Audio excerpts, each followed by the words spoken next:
தமிழ்நாட்டில் உள்ள கோவில்களில் பிரசாதங்கள் விற்பனையில் உணவு பாதுகாப்பு விதிமுறைகள் முறையாக கடைபிடிக்கப்படுகிறதா என ஆய்வு செய்ய அதிகாரிகளுக்கு அறநிலையத்துறை அமைச்சர் ரமேஷ் உத்தரவிட்டுள்ளார்.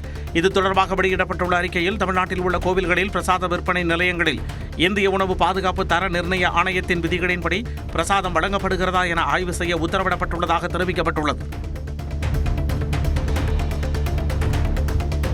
அதிமுக கொறடா நியமன மனுக்கள் மீது தீர்ப்பு வழங்கும் போது தான் நடுநிலையோடு பணியாற்றினா இல்லையா என்பது தெரியவரும் என்று சபாநாயகர் ஜே.சி.டி. பிரபாகர் தெரிவித்துள்ளார். சென்னையில் செய்தியாளர்களிடம் பேசிய அவர் இதனை தெரிவித்தார். நடுநிலையிலிருந்து பணியாற்றுகின்றேனா இல்லை என்பதை நான் தீர்ப்பு வழங்குகிற போது இந்த நாடே தெரிந்து கொள்ளப் போகிறது. அப்படி குற்றம் சுமத்துகின்றவர்கள் தெரிந்து கொள்ளப் போகிறார்கள். ஈரோடு மாவட்டம் அம்மாப்பேட்டை அருகே காவிரி ஆற்றில் நள்ளிரவில் மணல் கொள்ளை நடைபெறுவதாக குற்றச்சாட்டு எழுந்துள்ளது. சிங்கம்பேட்டை காட்டூர் பகுதியில் காவிரி ஆற்றில் இரவு நேரங்களில் ஜேசிபி இயந்திரம் மற்றும் டிராக்டர் வாகனங்களை பயன்படுத்தி மணல் எடுத்துச் செல்லப்படுவதாக கூறப்படுகிறது. கதவணை மின் நிலையத்தில் தண்ணீர் வெளியேற்றப்பட்டதால் ஆற்றில் மணல் அதிகமாக தேங்கியிருப்பதை பயன்படுத்தி இந்த சட்டவிரோத செயல் நடைபெறுவதாகவும் குற்றம் சாட்டப்படுகிறது. அதிமுக திமுக இடையே திரைமறைவில் பேச்சுவார்த்தை நடைபெற்று வருகிறதா என காங்கிரஸ் எம்பி மாணிக்கம் தாக்கூர் கேள்வி எழுப்பியுள்ளார். தமிழக காங்கிரஸ் ஒரு ஒட்டுண்ணி என்றும் அதற்கு சுயமாக வாழும் தகுதி கிடையாது என அதிமுக எம்பி இன்பதுரை விமர்சித்திருந்தார். இந்நிலையில் இதற்கு பதிலளித்துள்ள காங்கிரஸ் எம்பி மாணிக்கம் தாக்கூர், பிரதமர் மோடி கூறிய அதே வார்த்தைகள் எதிர்க்கட்சித் தலைவர் உதயநிதி கூறிய வார்த்தைகளை இன்பதுரை தெரிவித்துள்ளதாக கூறியுள்ளார். மேலே சண்டை கீழே கூட்டணியா என்றும் மாணிக்கம் தாக்கூர் வினவியுள்ளார். சேலம் மாவட்டம் ஓமலூரில் கல்லூரி மாணவர்களை குறிவைத்து போதை மாத்திரை விற்பனையில் ஈடுபட்ட இருவரை காவல்துறையினர் கைது செய்தனர். ஏற்கனவே போதை மாத்திரை விற்ற இருவரை காவல்துறையினர் கைது செய்த நிலையில் அவர்கள் அளித்த தகவலின்படி ராசிபுரத்தைச் சேர்ந்த செந்தில்குமார், கண்ணன் ஆகியோரை காவல்துறையினர் கைது செய்தனர். சென்னையில் ஸ்பெஷல் டிரைவ் ஆபரேஷன் மூலம் ஒரே நாளில் 84 குற்றவாளிகள் கைது செய்யப்பட்டுள்ளனர். சென்னையில் குற்றச் செயல்களை கட்டுப்படுத்த மற்றும் சட்டம் ஒழுங்கை பாதுகாக்க காவல்துறையினர் அதிரடி சோதனையில் ஈடுபட்டு வருகின்றனர். குற்ற பின்னணி மற்றும் போதைப் பொருட்களுக்கு எதிரான சிறப்பு சோதனையில் ஒரே நாளில் 84 பேர் கைதாகியுள்ளனர். அவர்களிடம் இருந்து 5 கிலோ கஞ்சா, 3.5 கிராம் மெத்தபெட்டமைன், 2.5 கிலோ குட்கா உள்ளிட்டவை காவல்துறையினரால் பறிமுதல் செய்யப்பட்டது.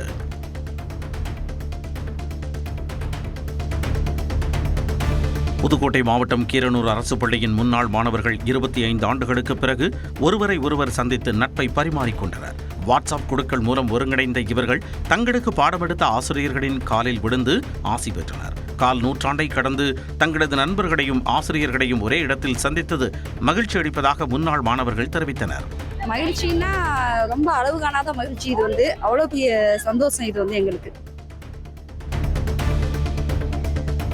நீலகிரி மாவட்டம் பந்தலூர் அருகே யானைகள் நடமாட்டம் இருப்பதால் ஒலிபெருக்கி மூலம் வனத்துறையினர் பொதுமக்களுக்கு எச்சரிக்கை விடுத்தனர்.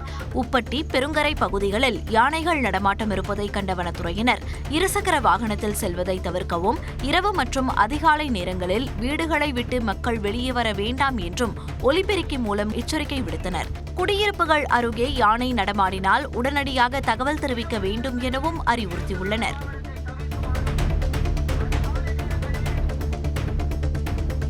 கிருஷ்ணகிரி பகுதியில் சட்டவிரோதமாக கற்களை வெட்டி கடத்திய 2 வாகனங்களை அதிகாரிகள் பறிமுதல் செய்துள்ளனர்.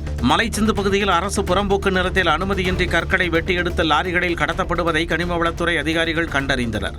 இதையடுத்து ஒரு டிப்பர் லாரி, கற்கள் துளையிடும் கம்ப்ரசர் டிராக்டர் ஆகியவற்றை பறிமுதல் செய்தனர். வாகனங்கள் காவல் நிலையத்தில் ஒப்படைக்கப்பட்ட நிலையில் கற்கள் கடத்தல் குறித்து விசாரிக்கப்படுகிறது.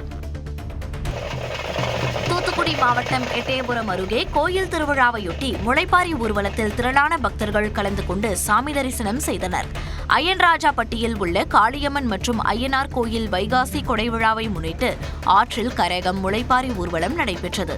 இதில் அம்மன், விநாயகர், கருப்பசாமி, அய்யனார் உருவத்துடன் அமைந்த முளைப்பாரியுடன் 100க்கும் மேற்பட்ட பெண்கள் தலையில் சுமந்து ஊர்வலமாக சென்றனர்.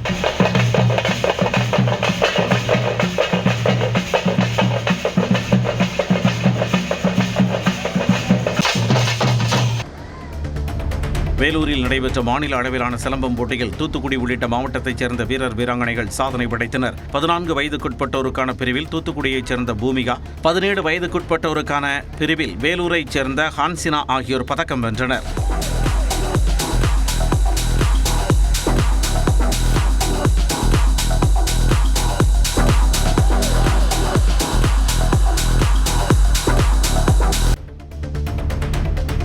சிவகங்கை மாவட்டம் சிங்கம்புணரில் உள்ள சேவக பெருமாள் ஐயனார் கோவிலில் வைகாசி பிரம்மோற்சவ பெருவிழா கொடியேற்றத்துடன் தொடங்கியது.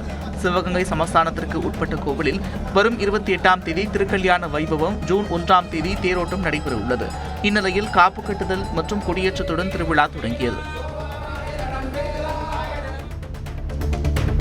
திருவாரூர் மாவட்டம் திருத்துறைப்பூண்டி அருகே பாட்டிலுக்கு 10 ரூபாய் வசூலித்ததை தட்டி கேட்ட வாடிக்கையாளரை டாஸ்மாக் ஊழியர் தாக்கியதாக வீடியோ வெளியாகி பரபரப்பை ஏற்படுத்தியுள்ளது.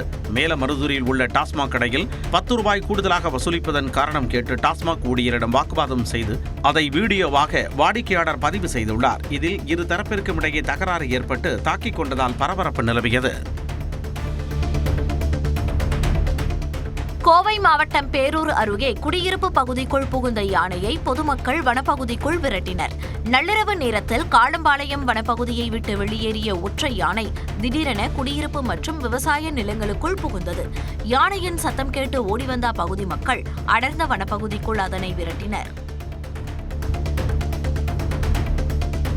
விழுப்புரம் மாவட்டம் மரக்காணம் அருகே 11 வயது சிறுமிக்கு பாலியல் தொல்லை கொடுத்த 62 வயது முதியவர் கைது செய்யப்பட்டார். வள்ளிப்பாளையத்தைச் சேர்ந்த கண்ணியப்பன் என்ற முதியவர் வடை வாங்கி தருவதாக கூறி 11 வயது சிறுமியை அழைத்துச் சென்று பாலியல் சீண்டலில் ஈடுபட்டுள்ளார்.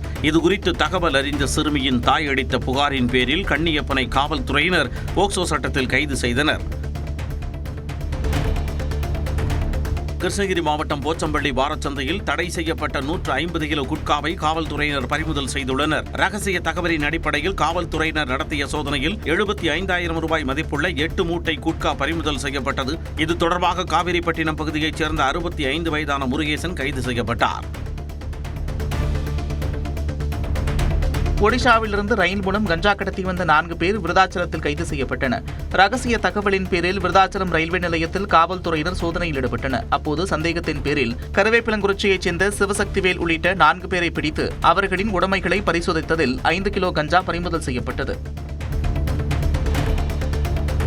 மதுரை மாவட்டம் சமயநல்லூர் அருகே 10ஆம் வகுப்பு மாணவிக்கு பாலியல் தொல்லையளித்த தாவேக நிர்வாகி போக்சோ வழக்கில் கைது செய்யப்பட்டார். 21 வயதுடைய தாவேக நிர்வாகியான கண்ணன் என்பவர் தனது பாட்டி வீட்டில் தங்கி பெயிண்டர் வேலை பார்த்து வருகிறார். இவர் சனிக்கிழமை இரவு 10ஆம் வகுப்பு மாணவியின் வீட்டிற்குள் புகுந்து பாலியல் தொல்லையளித்ததாக மாணவியின் பெற்றோர் கண்ணனை பிடித்து காவல் நிலையத்தில் ஒப்படைத்தனர். இதனையடுத்து போக்சோ வழக்கில் அவரை காவல்துறையினர் கைது செய்தனர். வேலூரில் உள்ள கற்பகம் கூட்டுறவு சிறப்பு அங்காடியில் கூட்டுறவுத்துறை அமைச்சர் காந்திராஜ் ஆய்வு மேற்கொண்டார். அப்பொழுது உணவுப் பொருட்களில் காலாவதி தேதியை முறையாக ஒட்டி வைக்க வேண்டும் என அதிகாரிகளிடம் கேட்டுக்கொண்டார். மாவட்ட ஆட்சியர் சுப்புலட்சுமி உள்ளிட்டோர் உடன் இருந்தனர். அதனைத் தொடர்ந்து பெட்ரோல் பங்கிலும் அமைச்சர் ஆய்வு செய்தார்.